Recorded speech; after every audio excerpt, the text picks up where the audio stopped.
What if the secret to success wasn't just talent or hard work, but unshakable confidence? Welcome to Grasp Confidence, the podcast where visionary thought leaders, speakers, and entrepreneurs unlock the mindset and strategies for lasting success. I'm your host, Tara LaFawn Gooch, CEO, two-time best-selling author, and international TEDx speaker, and I can't wait to help you step into the most powerful version of yourself. Let's dive in. Welcome to Grasp Confidence, and I want to start with a question. What if true resilience isn't built but remembered through healing the child within?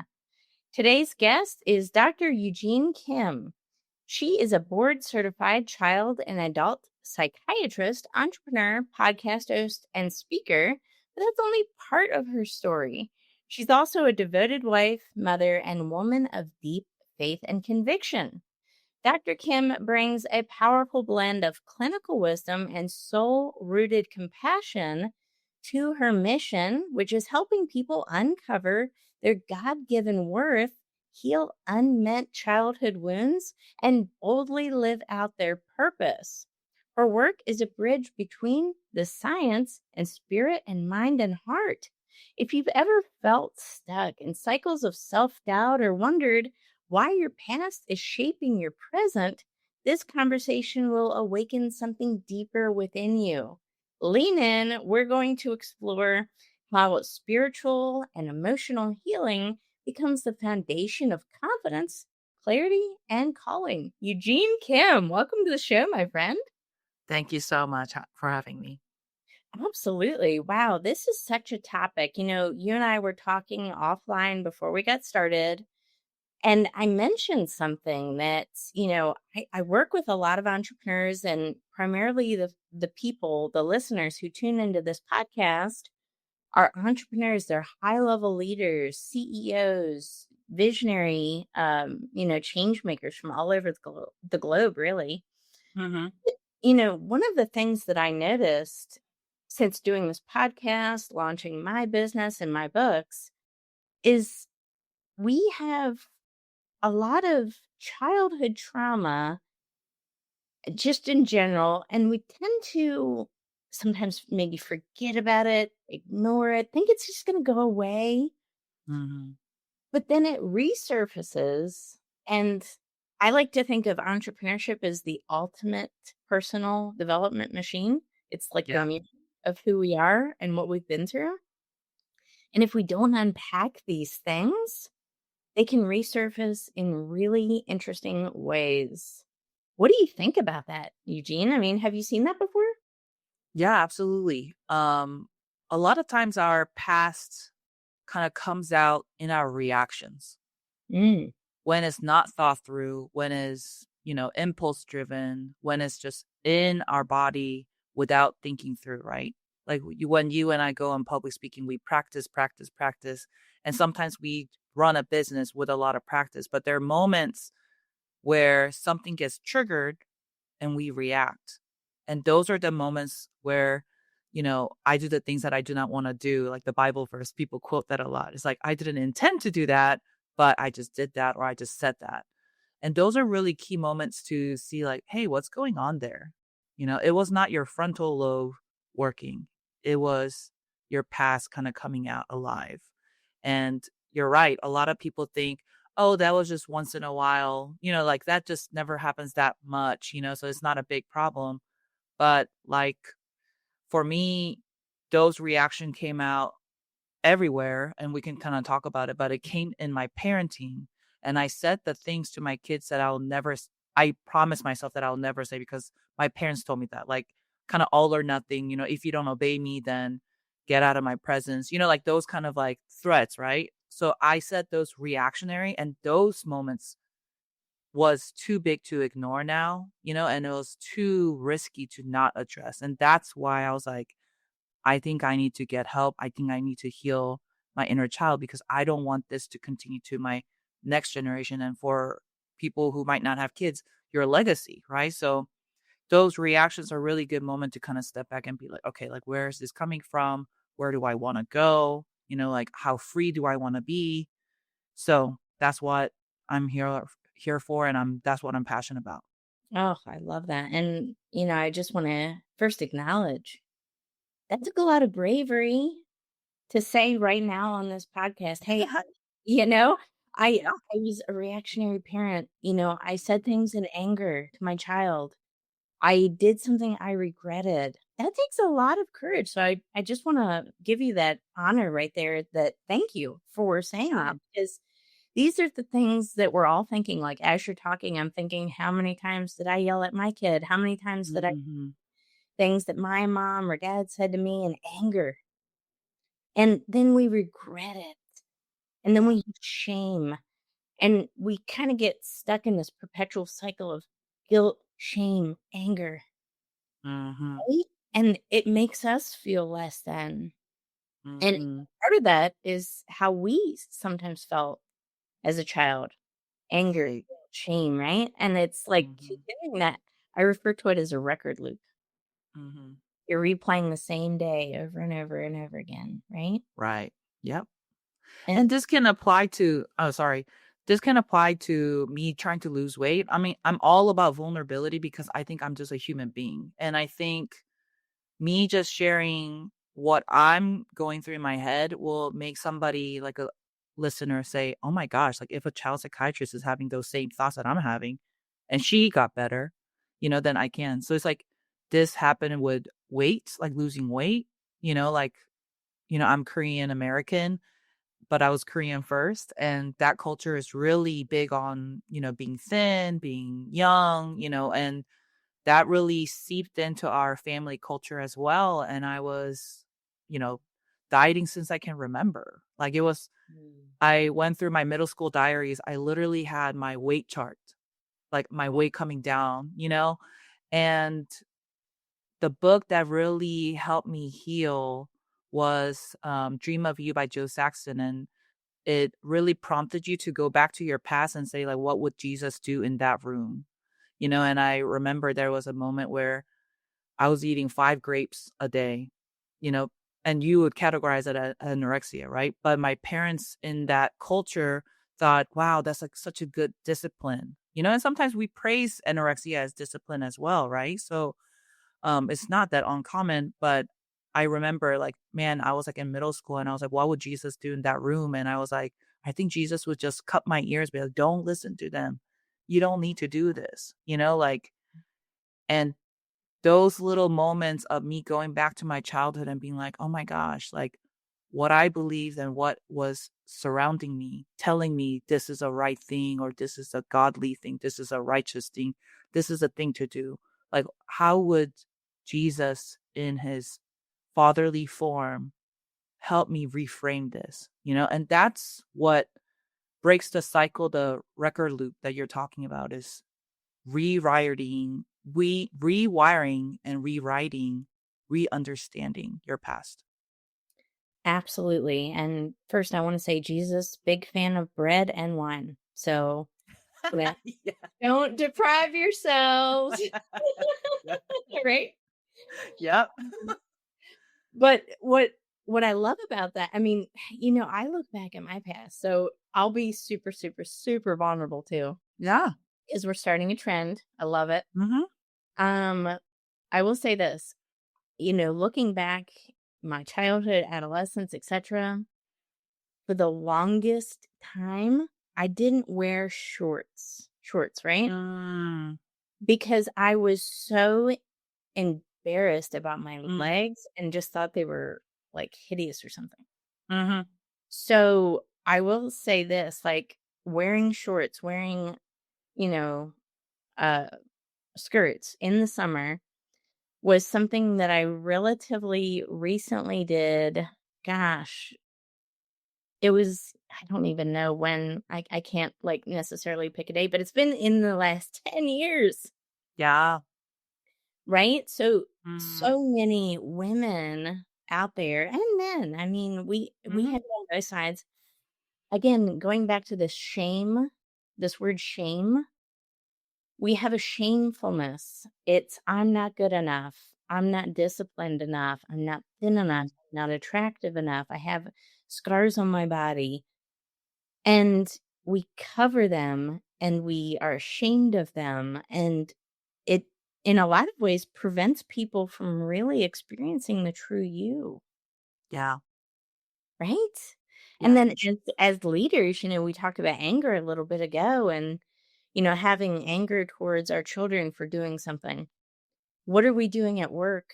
Because you know what, Eugene, there's a lot of toxic workplaces right now. There's a lot of people leaving the workplace because of managers. They yell at their employees. They do all these tools. Mm, And I think, what are their unmet needs? right. And this didn't even occur to me until I left corporate. My daughter used to hide my phone when I would come home from work because she said, I'm tired of mommy's boss yelling at you. And I was like, Mm, okay, right? And I thought he was the problem mm, until one day he called me and I was driving home and I said, where are you at? It's like noisy there. And he said, oh, I'm at the pharmacy waiting for my sanity pills. He was just as mm. much trouble as anybody else, and I was blaming him, and he's a victim too. He was a victim, Yeah. right? So it's like when you can really, to your point, see as Jesus sees, see us, as our Creator sees us. You start to see the whole person, not Yeah. what's missing, right? Yeah. And I love that your audience is high capacity, high performers, right? Like CEOs and leaders around the world. And the part that I resonate the most is that when we were parented and praised by our outcomes and not as who we are intrinsically or inherently, then there is a loss of celebration of your uniqueness. You're only praised by what you produce in the room. So, for example, reactionary parenting is child is now serving the parent so that parents feel calm and at peace and good about themselves, right? So then now you can't just say, well, I don't like pasta.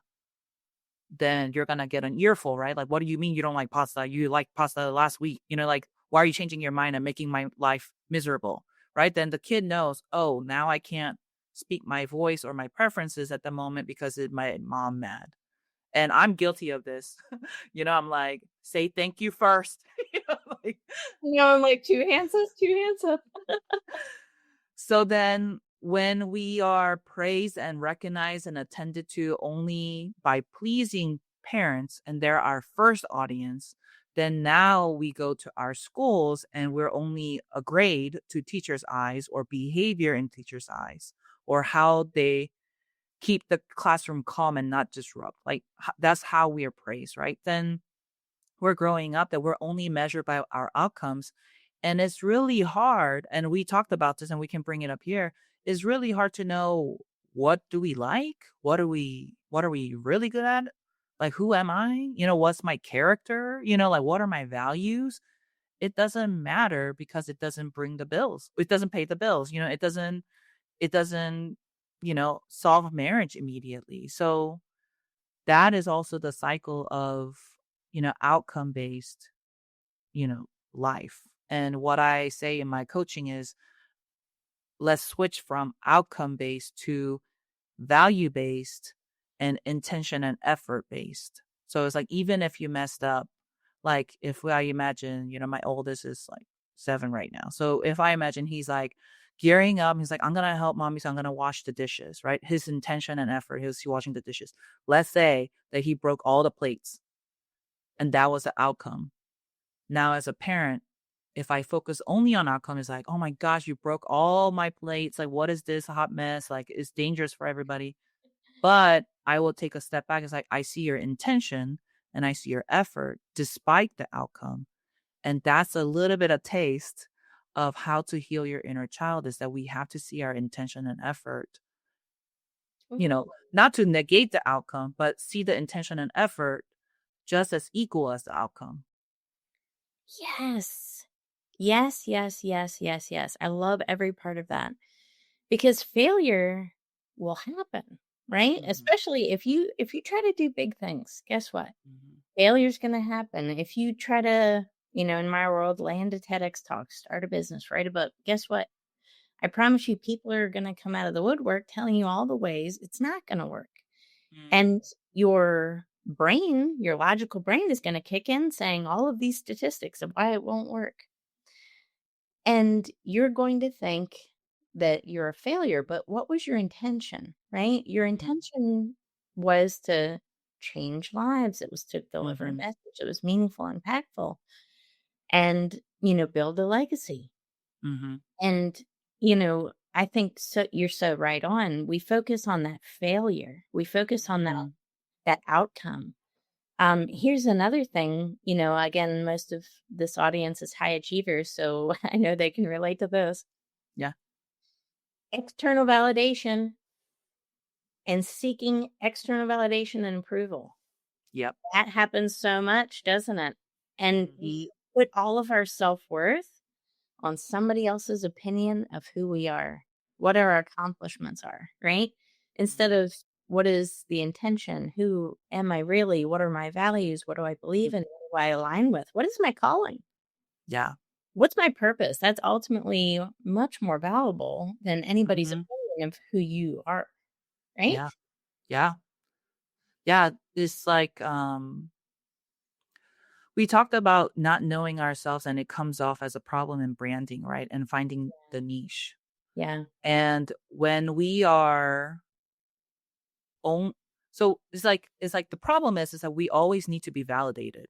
And like you and I, product has to be validated, right? So let's say that we're a kind of product, it always has to be validated to make the next step. But the source can come from external validation or internal validation. And when you're only seeking external validation, that but it's very, fleeting, right? Yeah. Because people's opinions change, trends change, market changes all the time. So when you're looking at external validation, then it becomes like a quick high, like a drug. And Yeah. there's definitely a dopamine rush when it comes like if you get a one like on your first YouTube video, and then you want more and more of that. And then you start to chase after that. And that's why people can never be satisfied with external validation. But if you switch the source to internal validation of what am I trying to do? Right? Did I intend well? Was my motive pure, right? Mm. In front of God and in front of people? Was my effort like did I give my all? And quick side note is like we don't know what our capacity is. And that's also a call for burnout. And I'll talk about that. So then intention and effort becomes validating that, becomes internal validation that you can be satisfied with this level of success, recover and go to the next one, recover and go to the next one. So you're not chasing, thirsty for external validation just to keep you alive. And I'll kind of segue into what I meant by not knowing your capacity.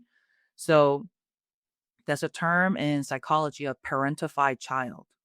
Mm. Remember how we talked about a child was now comforting the parents. Yeah. And that's not the job of a child. Child is supposed to be a child, and parents are supposed to meet child's needs. But when a child is meeting emotional and mental and spiritual needs of parents, then you become, parentified child. Now, the problem with that, and it doesn't have to be like big letter T trauma, it could be unmet needs, right? Attention and nurture, right? So, what happens with that is that child no longer knows what their max capacity is because they're already acting like an adult, a provider, and a protector. So then there's no ceilings anymore. So then, because you're used to doing something that you're not supposed to do and maximizing, right? Surpassing your capacity, these parentified children grow up not knowing when to stop. What is enough? Like that was good effort, A plus for effort. They don't know what that means anymore because they were hyper performing at such young age. And that's why knowing when to rest and knowing when it's good enough is such an important part of healing for high achievers. Have we met before? Did you know my past? Like, right? I mean, like, yes, yes, yes, and yes, because that was exactly the cycle I was stuck in for such a long time, right?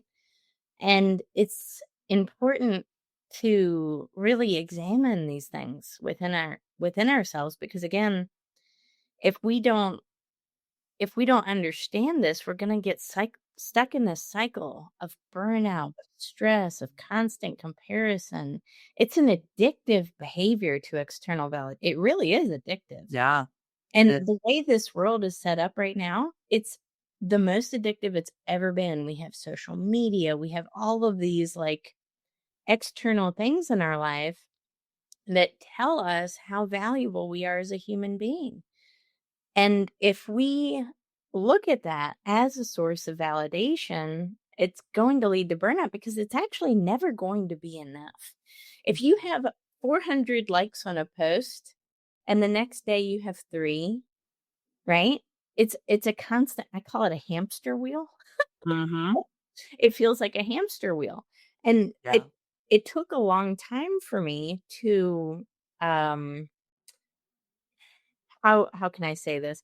Disengage my inherent value with what I saw, right? With that Mm. engagement and things like that.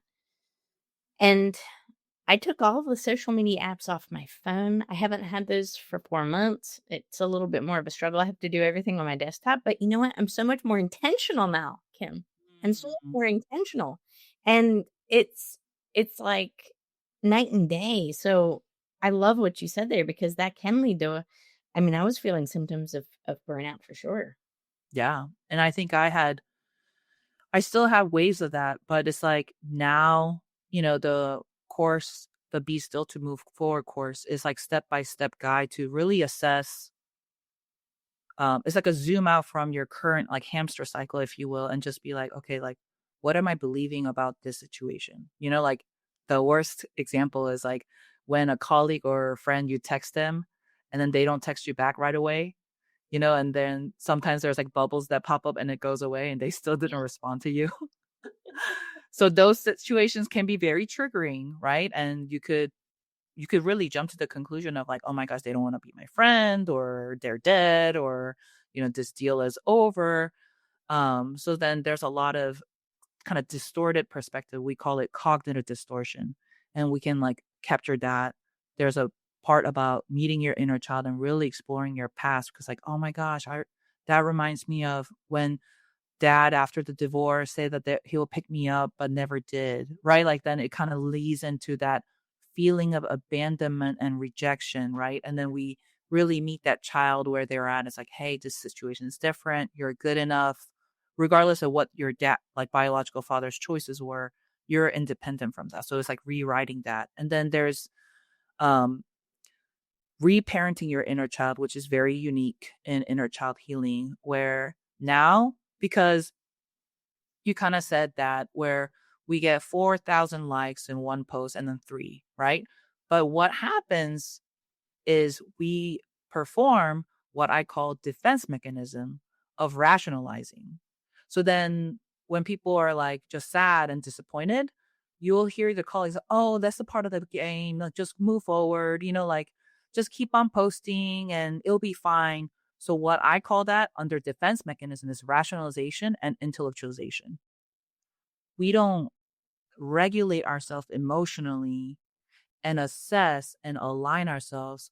We just busy ourselves with, rationales, the methods, the strategies, and then we're like, okay, next, next, next. And then we just don't take a break. And that's defense mechanism, different from coping mechanism. So the last chapter is, okay, I don't want to react with defense mechanism anymore, right? I want to really align myself and see what options I have. So parenting your inner child is like, okay, so rationalization leads to more burnout, and been there, done that. What other options do I have? Right. So then it's really reparenting, because that's what we do with our kids, right? We say red shirt, blue shirt. It's like they want to, my second son, he loves wearing long pants no matter how hot it is in the Texas. then, then I have to troubleshoot it with him. It's like, last time you wore long pants, you got heat rash. Remember the itchy stuff behind your legs because you were sweating so much. Do you want that? Or do you want to wear shorts today? So we do solution parties with our kids. So essentially, it's kind of doing that with our inner child, so that we are inviting them in a very open discussion. It's like, how do you want to rewrite your life? Where do you really want to go? And Mm. that's a very like fun, light way, to really revision and redesign your life, you know? I love that so, so, so much. I was just having a conversation with a client just a week or so ago, and we were talking about this exact same topic, everything we're talking about right now. So I know that this is something that's on the forefront of people's minds, right? And, for me, what worked, especially for like the social medias of the world to not chase external validation or approval or have that as a mirror to show me what my validation is or Mhm, whatever. mhm, I post and I'm gone. mhm. And I don't get attached to the outcome. I Yeah, focus my value on my intention and that the right people will find it when it's right for them. And yeah. you know what? In wherever you are in your journey of healing, because we're all in a journey of healing at some point, right? Yep. It's about examining those intentions, going back to the Mhm, basics. I'm really passionate about the foundational things because, mhm, kind of like what you were saying, about putting in a bell or a whistle or a system or a process or any of these things. What I've noticed as a business owner and as somebody who is, a strategist to help other people, entrepreneurs set up their businesses and brands. You can have all the bells, all the whistles, all the systems, all the glitter, all the gadgets. It'll mhm, fall short if your belief system falls short, if you have mhm. unmet needs, if you have doubts and limiting beliefs and Yeah. unhealed childhood trauma. Mhm. Nothing you put on top of that is going to matter until the foundational elements are understood and meant. And you really look at that as a reflective lens, right? Because Yeah. the hard work is looking at these things and identifying them and, saying, this is an issue, right? This is something that I don't want in my life. I don't want anger anymore. I don't want reactivity. I don't want these Right. other things. But once you do that, once you, identify that, hey, you're one step closer, one step closer. There's a Chinese proverb that I love. It's so powerful. It says, the person that blames someone else has a far way to go. Mm, The person that blames themselves is halfway there, but the person that blames no one has already made it. mm. Right? I love that. Yeah. Powerful? Yeah, yeah, yeah. And it's it's a shift of a mindset, and it's not easy. It's not easy because, you mentioned like limiting beliefs, but just talking about cognitive distortions, it's like a lens that we watch the world through, right? So it's if everything is pointing to how you're not good enough, my goodness, you're always getting stimulated and triggered, right? So it takes very proactive to reverse this cognitive distortion. So it's like what we're saying, it will not be fixed overnight. It has to be very continuous practice of like recognizing, reframing, and assessing, right? But one thing that I've been personally convicted of as I'm launching another like second, LLC, right? So I have a private practice in Texas, but this LLC was strictly for public speaking and educational kind of empowerment purposes. Mhm. And like you and I know, business goes ups and downs. And I'm like, okay, like this is not the number that I expected. I thought I was promised this result or it's not happening. Right. And then I'm such a strategic planner and like execution girl that when my plans don't go right, that was my external validation. Mm. Like my Yeah. plans going right or maybe even just a sense of progress. Like I'm not expecting to make a lot of money, God. I just want to, just a little bit to make me feel like getting in the right direction. But a lot of times those are challenged.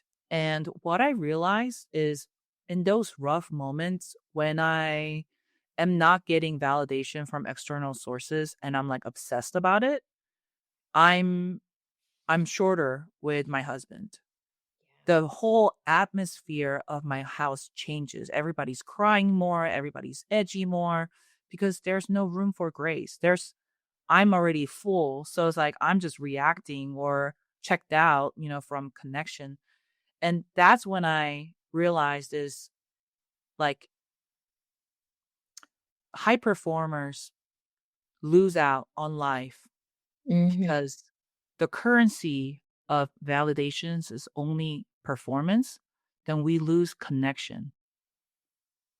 And that's the new currency that high performers have to switch to because I just saw there's a lot of posts by Diary of CEO podcast host, and he was kind of now shifting like I work so hard to pump out numbers and get rich and stuff like that, but now he's like I'm valuing connection more and I'll give up everything. And it's like, isn't that such a heart of the gospel where you're valuing connection over numbers or over agendas and over plans and I talk to, you talk to business owners. I talk to a lot of people who are in their 60s, very successful, even as a clinician, as a psychiatrist, Mhm. and their life is empty.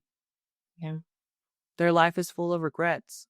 They Yeah. don't have kids, or they don't have kids that they're close to.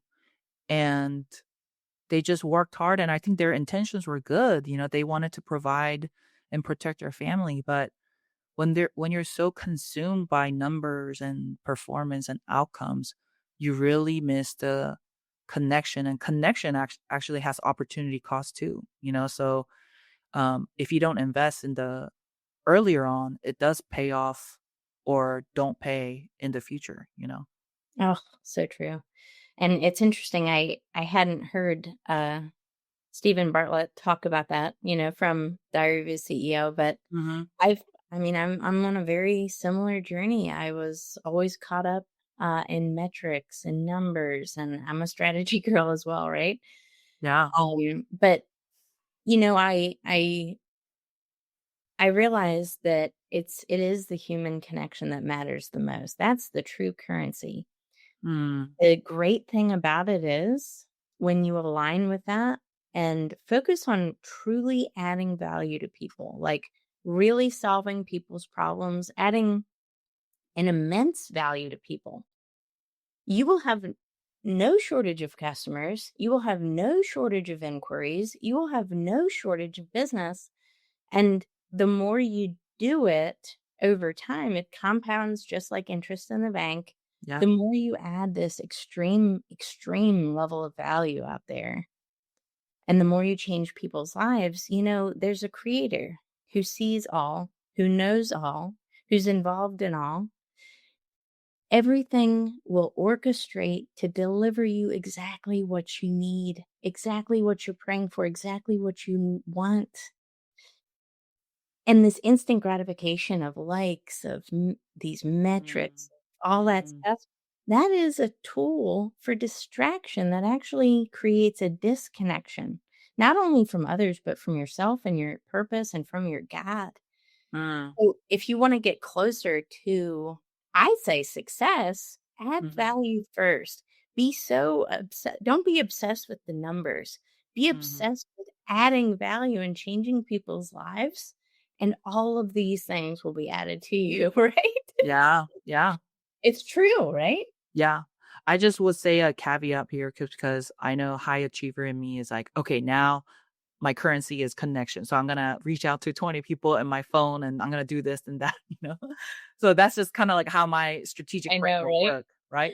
So I just wanted to kind of do a speed bump for the listeners is it's really hard for us from switching to performer to connection because now we'll think, oh, connection is a performance, but it's the Right. opposite. It's the It's opposite. really the opposite. It's I'm getting chills because I see so many parents who are like, but I gave my kids like this kind of food and I took away the allergens and I did this kind of parenting and we did kind of this sleep training. They focus on the performance of a mom, like mothering, right, as an action, but then they're not present and Yes. am a mother. Yes. And we have to, so it's like when we say switch the currency to connection, it's not, okay, like shifting same brain to different goal. It's really not. We have to shed the layers of how did I become so focused on performance? How do I shed that layer so that I can just be a child with no goals, just play, just genuineness, authenticity, and vulnerability, humility, curiosity. That how do I bring that out and just be who I am and really have fun connecting with people? That we cannot put performance in that, you know. Absolutely. I love that. I will ask you a little bit of a hot seat question. Not really. It's not. I can't possibly ask you anything you don't know because you're the expert. If you could give our listeners who are maybe suffering right now, right? Mm, There's a reason why, by the way, if you're listening to this, there's a reason why this episode found you. yeah. You didn't find this episode found you. I want to talk to those folks right now who this episode found them. They're in a place of suffering. They're in a place of seeking external validation. They've got unmet needs from childhood. Maybe they've got some trauma, some really bad stuff. What is one piece of actionable advice you can give, Dr. Kim, to help someone on the road to recovery, healing, and success today? I think I would say that I'm proud of you for even recognizing that this podcast, the pace, the content that we've talked about made you think, oh my gosh, what? Like that, Yeah. what Yeah. is a moment that you're awake. And what we say is guilt and shame and, frustration is not the end. It's actually the beginning because it means that you're finally awake. And what I would really recommend is when you're awake, don't go back to sleep. It's so easy to get caught up in the hamster wheel again, the doom scroll again and going back to this. But the question that I want to ask is now that you're awake, you have two choices. Number one is go back to sleep and live in the matrix and perform, perform, perform, right? Or maybe now you can do something different. Maybe you can find that little girl, little boy in you that still had curiosity and wonder and needs your protection, needs your attention. What do you want to do? Mm. Do we want to wake up or go back to sleep? It's Mm-hmm. powerful. It's a very important question that we can all ask ourselves because you know what? Our time on this earth is finite and tomorrow is not guaranteed. And this is why I tell people if you don't want it today, you don't want it badly enough. You have to really want change. You have to Yeah. really want to transform and you have to want to do it right now. When Mm-hmm. you think about it, we can't change the past. The future is yet to be here. Mm-hmm. The only time in all of human history that is relevant is right now, this moment. So take what Dr. Kim said to heart and put some activity in right now to go to that next step and transform your life. I love that. Dr. Kim, where can everybody find you online? Of course, I'll put this in the show notes as well. But where can everybody find you online and look up your work and support you? So the link tree has all my links. It has the workshops and the public speakings that I did, and my own podcast is called Good News Mental Health Podcast. Now, for those of you who are like, oh my gosh, I need to work, I need to find my inner child and meet their needs today. Yeah. Right now, I would recommend that you email us at hello@eugenekim.com so that we can personally kind of answer any questions or see kind of what's going on and really meet you where you're at, because I kind of don't want to, you know, put you in a funnel, if you know what I mean. Like, I want to take this seriously and just really meet you and hear your story. So just contact us and then we'll definitely meet you where you're at. You are doing God's work. You're doing such important work. Thank you so much, Dr. Kim, for being a guest on this show today. And thank you for everyone who tuned into this episode of Grasp Confidence Podcast. Share this episode with your networks, with your friends, with your family, with the people in your life that you know need to hear this message. The show grows because of you. It doesn't grow because of me. It doesn't necessarily always grow because of the guests. It Mhm. grows because of the listener support that we have, because you guys you share, you leave comments, you leave reviews, and it helps more people around the world recognize the value of tuning in. And every time we do that, we reach the minds and the hearts of people who might not have necessarily seen this. So please continue to do the work of sharing this as far as wide as you can. And guys, we will see you on the next episode. Take care.